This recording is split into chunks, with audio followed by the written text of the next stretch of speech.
And update for today, meron tayong mini vlog. So, nagluluto tayo ng ulam. Ulam na may sabaw.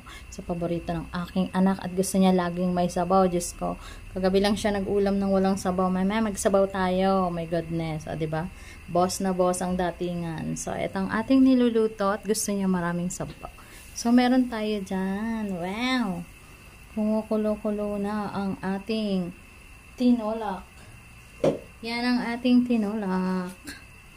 So, ilalagay na natin tong ano. Meron ako dito ang dahon ng sili. Oh. Yan. Tapos, naglagay din ako ng sayote. So, hindi natin siya ganong lulutuin para mas, masarap yung dahon. So, hindi na ako naglagay ng iba pang ano dito. Patis lang ang nilagay ko dito, guys. Siyempre, hindi mawawala ang ating gulay na, meron siyang gulay na yan, sayote. Wala kasing malunggay, pero mas masarap sana dito kung may malunggay. Diba? Worth of yung ulam namin. Hanggang mamaya na yung gabi. Diba? Pag di ka pa naman nito, lumusog palagi sa sarap ng ulam ko. Kahit naghihirap tayo, kahit wala tayong maraming pera, basta pag sa pagkain, huwag tayong magtipid, guys. Lalo na yung mga asawa nyo na nagtatrabaho, paulamin nyo sila lagi ng masarap, guys. Lalo na yung may sabaw, para naman lagi silang may lakas. Sarap. Malinamnam. Kasing linamnam ko na, charot. So, sa mga hindi pa kumakain dyan, marami kaming ulam dito, guys. O, pang ilang order na to. Oh. Yan, ang ating ulam. Mahal ang dahon ng sili. Diyos ko, lahat na lang. Lalo na siguro sa darating na Christmas, mas mahal ang sili. So, ayan, kumukulo na. Kailangan pa natin siyang pakuluin ng husto.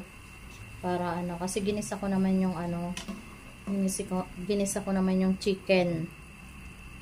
Oh, isang order. 2 peraso, isang order. Malalaki to. Oh, 60. Charot. Bininta yung ulam no. Nagbintahan na ng ulam. Ayan, sa mga hindi pa kumakain dyan, meron pong masarap na ulam dito si Kananay. 60 lang isang order ng aking tinulak. Ayan. Kahit wala tayong pera, mag-ulam tayo lagi ng masarap. Pero pag walang pambili, ayun lang. Matuto tayong mag-antay, no? Kasi kapag nakakapag-antay ka, mauulam mo din yung mga gusto mo kapag may pambili na, no? So, kapag wala pang pambili, kung ano yung meron, tiyaga mo na. Ganun lang talaga ang buhay. Kasi sa buhay natin, parang lang yan, palitaw. Lulubog at lilitaw. Diba? Minsan meron, minsan wala. Ganun lang talaga ang buhay. I-accept lang natin kung ano yung meron sa buhay natin. Malit o malaki man ang natatanggap nating biyaya, ipagpasalamat natin palagi yan, guys, no?